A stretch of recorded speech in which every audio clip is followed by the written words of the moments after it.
many chapters. It is written by me, but not all. Just we make the introduction chapters that I wrote for this book. Okay, now all of you, I believe you've seen more or less this book for traders, which is our base. I will try to send you in your email after the finish of our meeting. I will send you another one book which you cannot find anymore. It is printed 1 month ago. It is out of print already because in FIDE we don't sell books. We only print it for our trainers, and we sell them when they are registered. But because you will receive your title later in the Olympiad during the FIDE Congress, unfortunately we cannot give you. But I will send you in PDF this book which we printed last month. It is a book for the 2 last levels of training, of trainers, and is supposed to be directed to school training. It is about 100 pages. You can see the content. With this book, if you want to go to a school or to start training people who complete beginners, is quite good. Some chapters, for example, the introduction to chess is written by Susan Polgar, tactics for small kids for Adrian Martin. Well, it's a helpful book. It's not for working high level, but it's an extra book if you want to work in school level, let's say. Somehow you might have it. So because there is no way to give you as a book, it's out of print already, I will give it to you as a PDF in your email after the end of the seminar. Also, there is a lot of good points on pedagogy, psychology, and other things. As you see, we have a lot of chapters about pedagogy, psychology, and psychology also. Mrs. Marion Bonskau can help us very much. She's a very good psychologist in Germany. She also helps our seminar in the Berlin Academy when we have some. But it's not a big book, but it's quite helpful. This kind of books we give at least once per year. In a way, you should be in touch in your federation. Because sometimes these kind of books are a bit lost. I don't want to tell anything else. I hope you understand.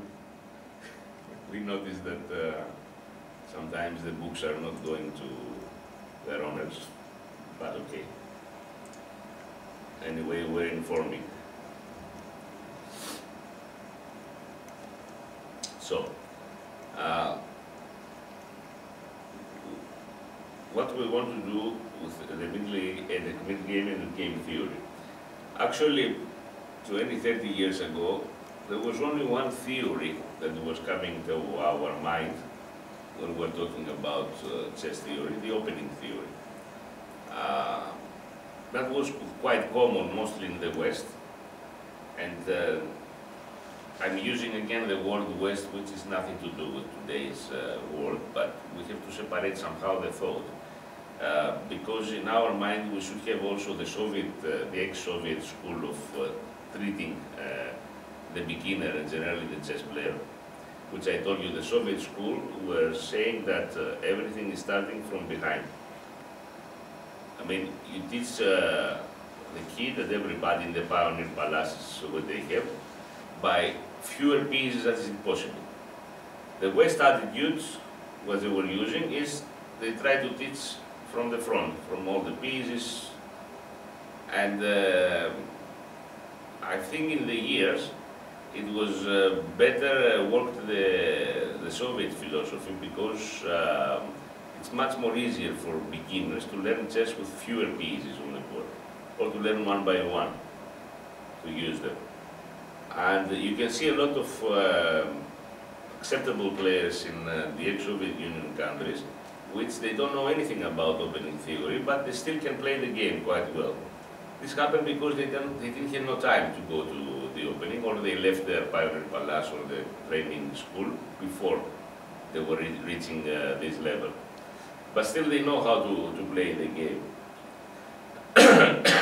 Over the years there were a lot of disputes between those two schools. For example, in 1950s or 60s, the Soviet school was insisting on the exchange sacrifice concept. When, for example, Dr. Maksuev didn't accept it at all. He even wrote an article against it. But, of course, the idea of giving up the exchange for positional advantages, compensation, over the years triumphed, and even Oive in the 70s accepted his mistake. Let's say that this comes in begin. So you see that there was an eternal war, not only what we called for the older guys the famous Cold War, but there was a war over chess. Okay, the Soviet school, as I told you, triumphed. He had many champions over the year. So today we accept that the construction of the ex-Soviet school is the acceptable one. But in this construction there is also the theory of middle game and endgame theory, as I told you, which means that first of all, the great difficulty in approaching this mid-game and end-game theory lies in the fact that it doesn't follow absolute and clear-cut paths. In the opening we have, I play this move, you play this move, it's very clear. We have some trees, you can debate if you want, but more or less it's clear. In the middle game theory, you say that I have, for example, the bishop pair, I have to do this, 5, 6, 7 general rules, and now how it is applied, big problem. But we have the rules, we have the theory. We have to take our training and say, listen, this is the rules. Okay, in every decent book you can find them in these rules. There are plenty of books in every direction nowadays. So I will not tell you anything about any specific book. I will tell you general things. So we must learn this, we must keep in mind. Now we have to walk the path. How we're going to apply these rules to the certain position. And this is not very easy. There we have many problems because, for example, there can be another strategical or tactical assets in the position that conflicts with the bishop pair. Then we have another problem. Here is the role of the trainer. The trainer himself, he had to understand all this kind of stuff in order to train the trainees. Otherwise, the trainer will be lost. We don't know what to do. So our obligation, first of all, is to understand well what we are teaching, and then to try to teach to the training. You see, it is not sure that a very strong player is capable of teaching what he knows. I know many strong players that they know all of it clearly. They can not only know, they can apply very well. But when you ask them, okay, explain it, then they said, how? It's so simple, how to explain. I mean, it looks so simple that they can't explain it. I mean, I remember one trainer seminar that I had a nice guy, and strong also, and he asked me in the exams, I wanted him to describe something. He told, what to describe? Can I make a diagram and show to you? I said, I know you understand, but the main point here is not to give me diagrams, but to explain it to the training. This is your job. Can you explain it? If you can't explain it, you can't become a trainer, very simply. The point is you must know how to explain to the guy who wants to learn from you, and then to be sure that the guy understood it. This is actually your job. If you don't do that, after 5, 6, 10 months, I don't know, 1 year, people will start to reject you, and you will not live on this job, simply. So, we have this problem in the mid-game. But in the end game, things are more or less more clear. What I mean clear? Nowadays, there are not so many great findings in the end game. There are findings, there was findings maybe 20 years ago, 25, I think this was the last great findings of the game. So today, more or less, we can teach the game by using some books which are helpful. I don't know if you follow generally the concept of the games theory all over the world. For me, the only real great discovery of 2011, let's say, it's the Bogosian position. Do you know it? It was a big discussion all over the internet. Okay, for your info, I will show you because I wrote an article, a small article of 40 pages, I just finished it. So I might show you a little bit to understand what I mean about, yeah. This one is on a rook and 3 against rook and 3 in the same flank with an A pawn, a very famous setting. It was creating a lot of dispute. So after this is how, in my opinion, we have to create our files, which we want to teach our trainees. This is one file I created lately, maybe 2 months ago. I'm trying to shed some light in this heading. So I was trying to say what is the rules, what is the concept. And this is, for example, this lesson I prepared for some grandmasters of my trainers. So there are over 2600, all of them, which I made it. But the point is that even though these players, I can assure you, they know nothing about it. They're not gods. They didn't wake up one day, nobody of us, and say, okay, I know everything. We have to see that. So I was trying to see what is the main points, what is the plans, what are the plans, some basic knowledge, which you have to get. For example, when I'm saying that we have to have knowledge, we have to start from behind. So the behind is, we have to start on the position what we want. Somehow, we have to make it bigger. Okay. So the only way to solve this position, which is made by Smyslov, is to wait. Okay, the white king goes, now you take the pawn. And now the only way to draw is g5. After this,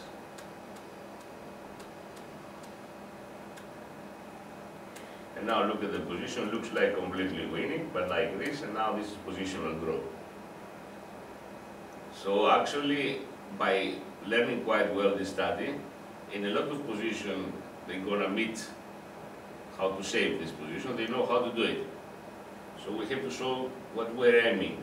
And there are many things like that, but so in these positions, we have the Kantorovich, we have the Stekner, we have the Bogosian position. It's names that you might have first time in your life, but if you work with this setting and you get their studies, it will be easily to work on that. For example, we have many years ago, we had the Stekner position, which is the guy found how to do it. What is this? I think this is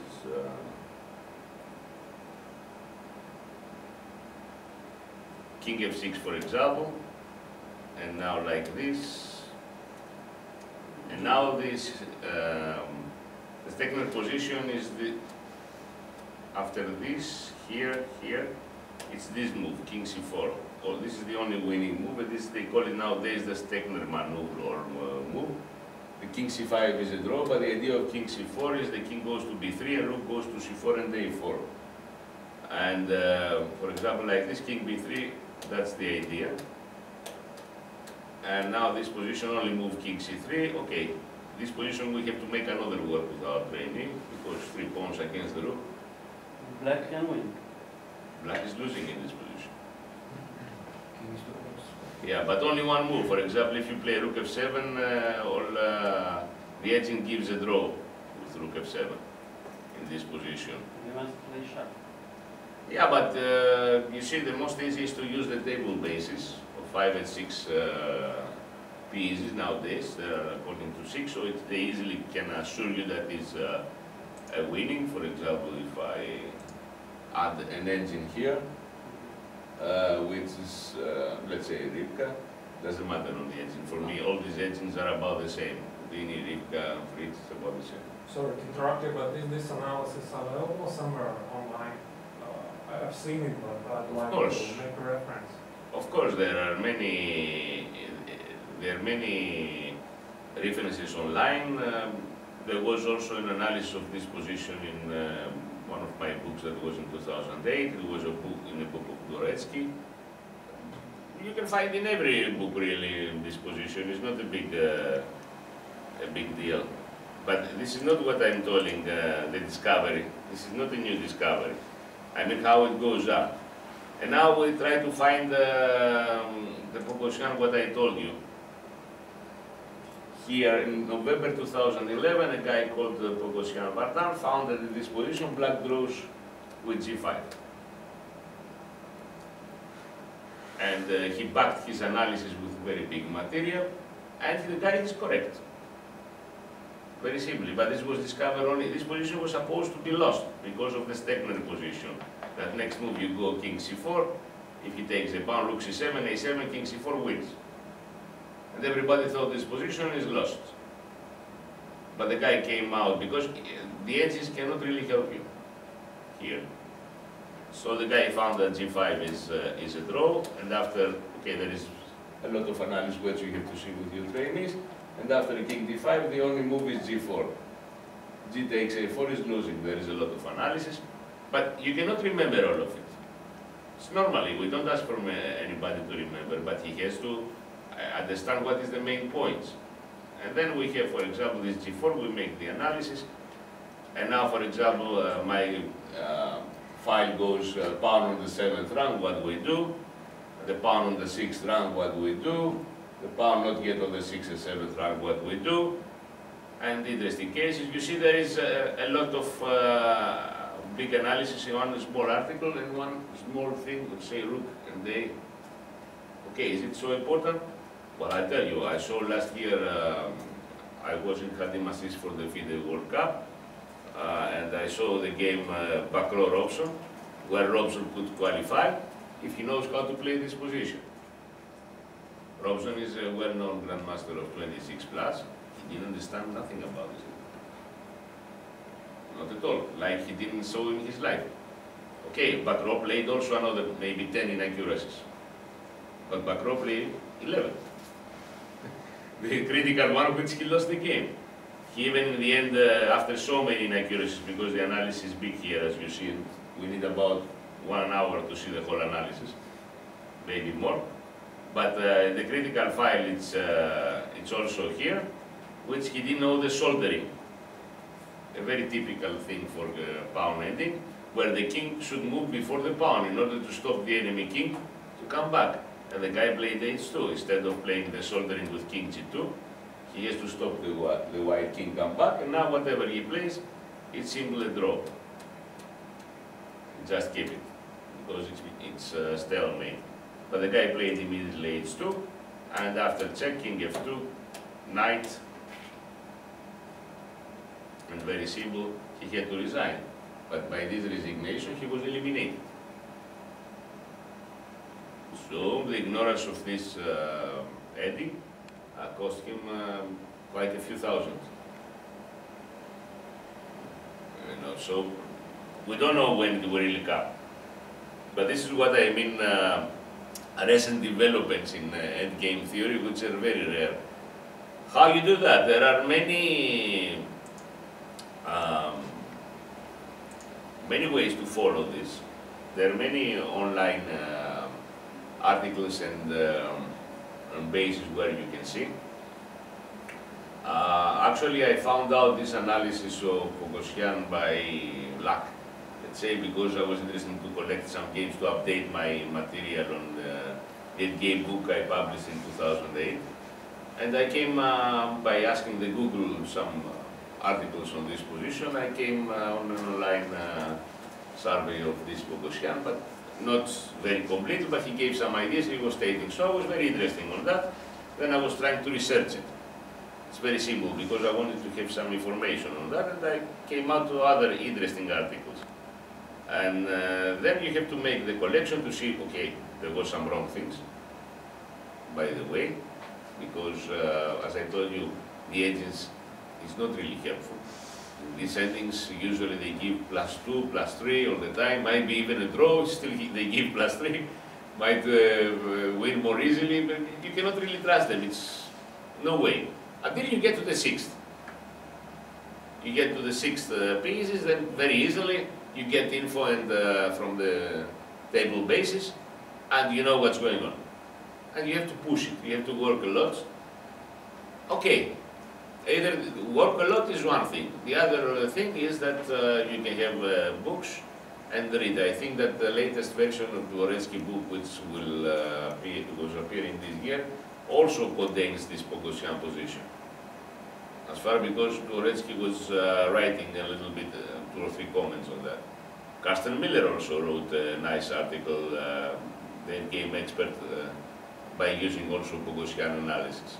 You see, it's not something that we see first time, but I ask you, for example, all of you, nobody knew anything about this, but it's not something that is secret. You can find around, if you are interested to find around, of course. I don't think that anybody will come to you and tell you. So that's also a role of a trainer who wants really to go far. He has to know what he's looking for. I don't know what sites you are entering. For example, do you get some advice from chesscafe.com? Do you know the site? Yes, on the pages. On Play Chess? No. And it's chesscafe.com. It's an American site which gives a lot of articles for free monthly. But at least there is one article by Dvoretsky, one article by Carsten Miller, one article by Seirama, some other people as well. They contain some interesting material which you can really use it for your trainees. I told you about the trainer site which we also give 2 surveys per month. You can find interesting material also. And I believe there will be a lot of sites that they can give you some interesting material in monthly base. All of this material, okay, for some there is for more strong players, others for lowest, doesn't matter. It's material in which you can be informed, see some things differently, let's say, and add it to your teaching material if you feel so. I try to collect all this material because it's really helpful, and then to add also my ideas. Let's say you can see an interesting game, and then you can write a survey, because you find out some other games as well, and to understand how is the preparation of the certain things to be shown. Finally, you understand there is not only one game with this idea, there are many, there are plenty. And today chess-based, the simple chess-based stuff, can find for you the games. Okay, you have to analyze, or to find ready analysis is also possible, if you are lucky. You don't have to make too much work. Because in the chess-based, I think 100,000 games are analyzed out of the 5 million, so you might be lucky, you might be not. It depends. I just show you a really interesting way of seeing modern endgame theory. So, in order to come back to what we are talking, if you don't have any question as usual, good.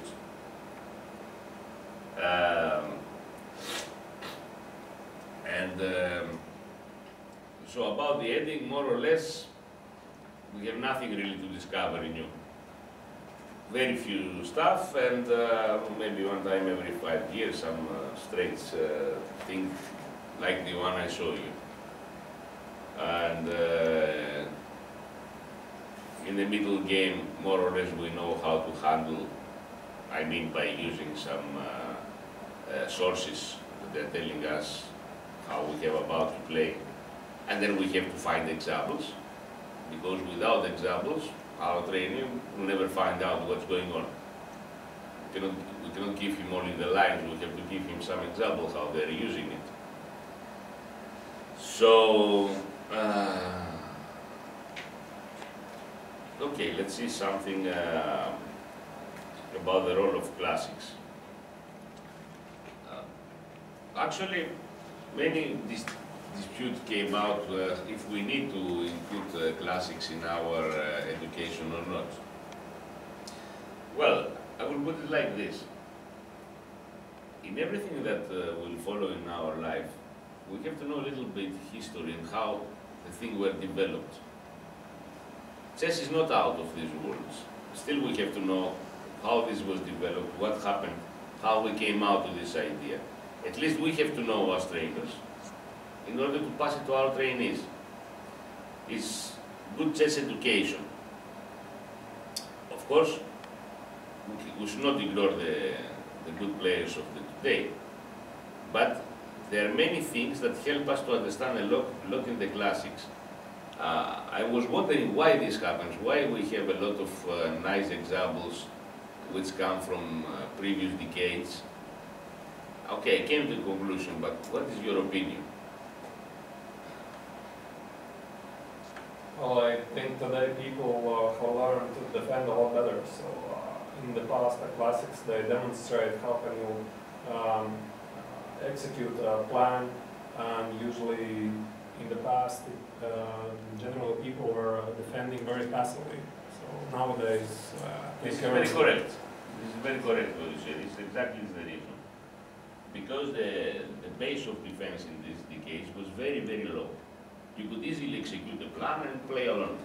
Your opponent usually was putting not so much resistance, and now we come to our trainee and we show them the game, and he is very happy, he is expecting the same, but suddenly, nowadays the opponent is very tough. He comes to us and says, it was not like this. It was not like you said to me.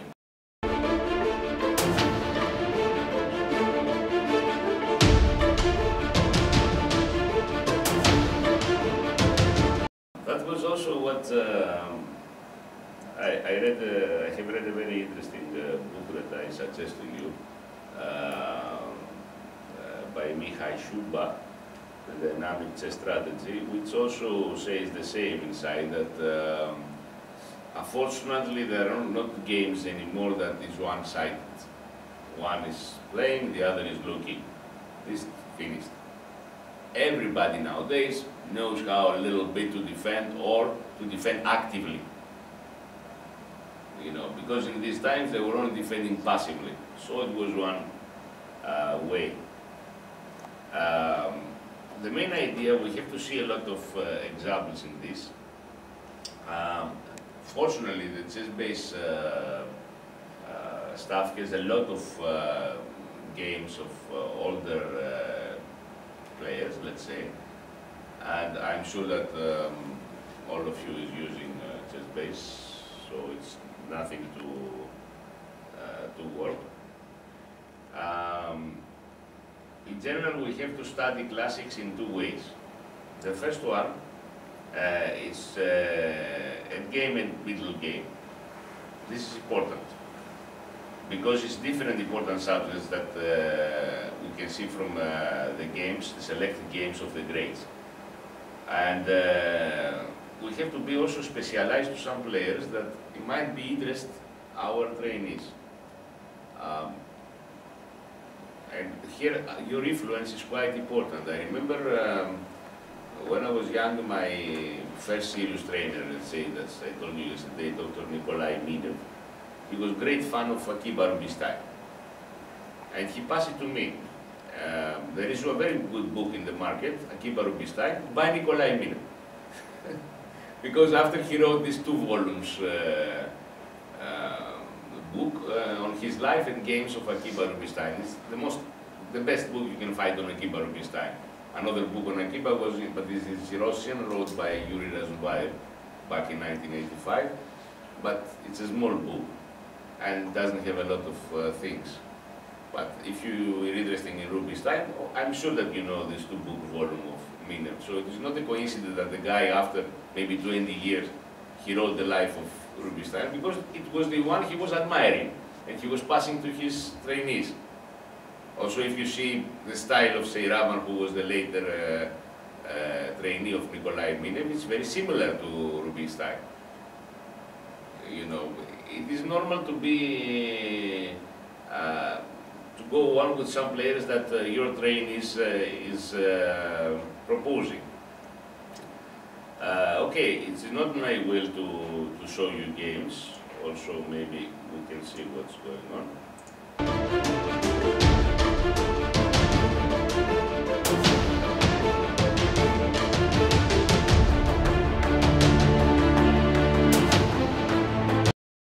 What is Adrian Michalczyk tried to prove is in this chapter. It's how we work on a game of classical game. We show the game, we show the critical points, we talk with our boys the critical points. It's not a point now to analyze with you the game. You can do it yourself to see. We talk about this after we made a lot of analysis in this way to understand things that it is not very well known for him. We see, for example, how a dire method of attack developed after its first application. I'm sure that all of you is very well known of the Lasker sacrifice or the two bishop sacrifice. And there is a story behind it. The story maybe is not so important for the training, but the story maybe is important for us to understand how it developed. Why it's not another one combination. So,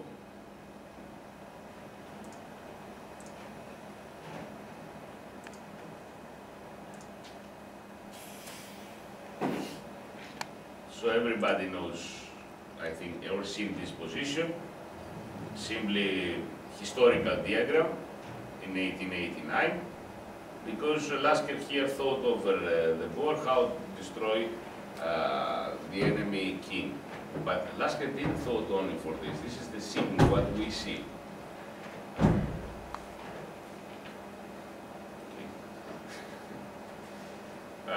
Lasker was mostly thinking here, what after?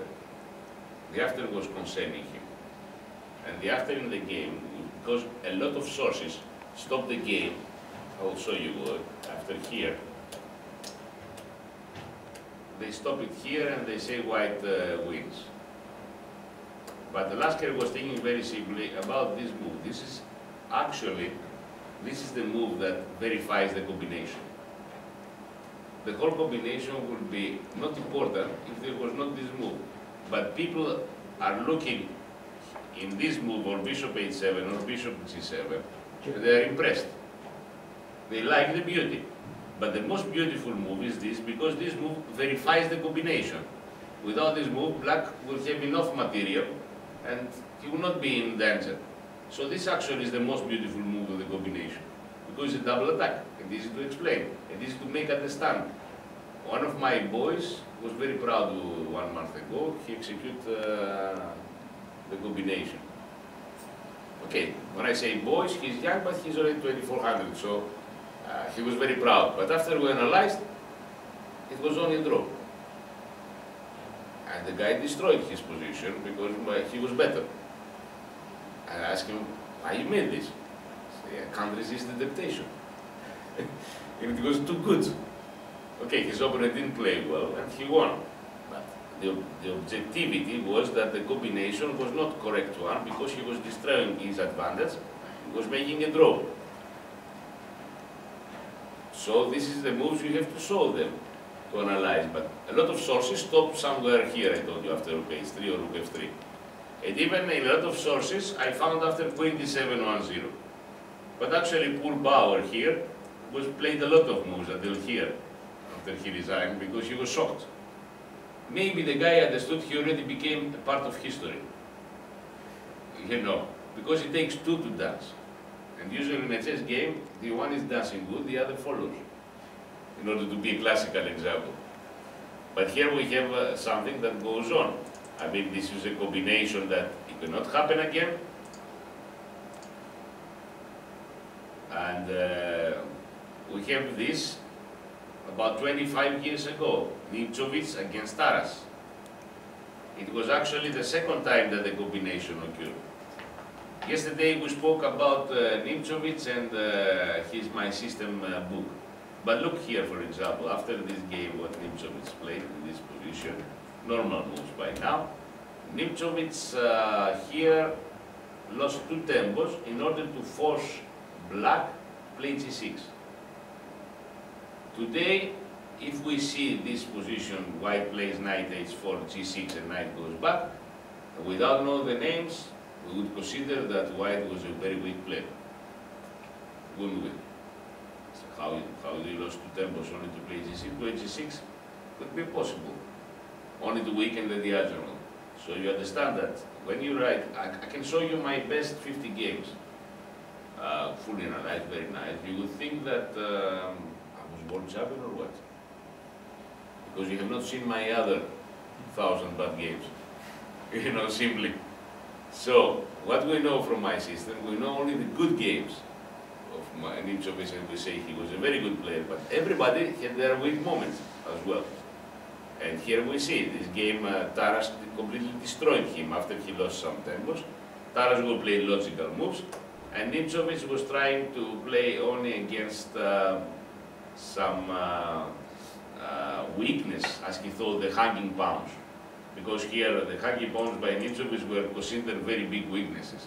By Taras, he was considered very strong. So there was a big dispute already. These players, it was like 2 boxers. They were trying to prove that they were right at that moment. And Nimčović also played here bishop b5. What is this? He wants to give a pair of bishop. But it's unacceptable today in this kind of position. But Nimčović, in this game, if I don't show you the name, you would think he was playing a complete patzer. I'm sorry. He's playing completely stupid chess. First he loses 2 tempos, then his strength, black's strength, center, then he gives up the 2 bishops. What worse can do? Simply, he wanted to give up the bishop. Maybe he bet it on betting office on Taras. Maybe. Could be a possibility, I didn't thought about it. And here Taras was able to work out the combination and playing d4. Okay. Maybe rook f1 was better, but the pawn will be destroyed. He took it, and suddenly Mr. Nimčović went to the history. Okay, he was history, but not like this. But what was the point? Okay, this is easy. This is easy made. So he played f3, and here the most difficult move again, rook f8. This was the key move of Taras' calculation. If we really try to work with our trainees and we show them moves like rook f8, which is very logical, include all the pieces into the attack. You know, they will understand that there is also moves we call silent moves, like queen d7, like rook f8. It's not only I check until to mate. We have really to see how it works this. So after this, and the most funny is that okay, you see here, okay, there was a mate here by queen g3, a very nice mate. Simple and quick. But at that time, don't forget that Nimčović and Taras were enemies, clear enemies. Okay, they want to prove that one to the other that the other is nobody. So what Taras made here, he wanted to make him as cute as possible. And this time also they didn't resign so much. So after check, this mate was on the board. You know, and Taras was feeling quite well. I don't know about Nimčović. So we see that the combination improved, and it was again after 25 years, and then we can get another, many other ways to do that. Many examples, but after this, after 1914 became a real combination with a name, because it could be played again. So a combination takes a name when we can see it repeated. It's very easy to go with a trainee and show him a lot of examples to understand the combination, how it works.